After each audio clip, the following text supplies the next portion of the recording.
રાજકોટમાં તારીખ 11 ઓગસ્ટના રોજ રાષ્ટ્રીય શાળામાં મોટિવેશનલ સ્પીચનું આયોજન કરવામાં આવ્યું છે, જેમાં બાળકોના નકારાત્મક વર્તનમાં બદલાવ વિશે માર્ગદર્શન આપવામાં આવશે।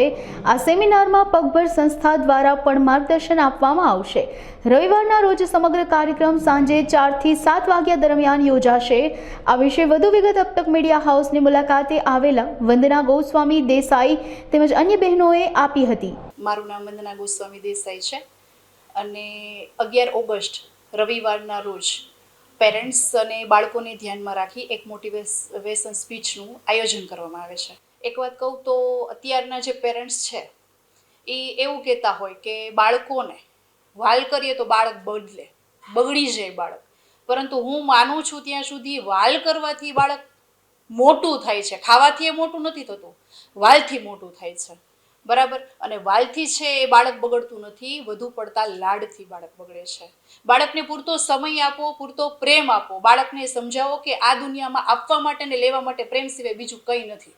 તમે કોક સાથે વાત કરો છો એમાં પણ પ્રેમ છે, તમે કોકને ગિફ્ટ આપો છો એમાં પણ પ્રેમ છે, તમે કોકને વઢો છો એમાં પણ પ્રેમ છુપાયેલો છે। જો તમે કોકની સાથે સંબંધ રાખો છો, જો એમાં પ્રેમ ન હોય તો એ સંબંધ તમારો ખોખલો છે। આ વસ્તુ છે એ બાળકને સમજાવવાની જરૂર છે।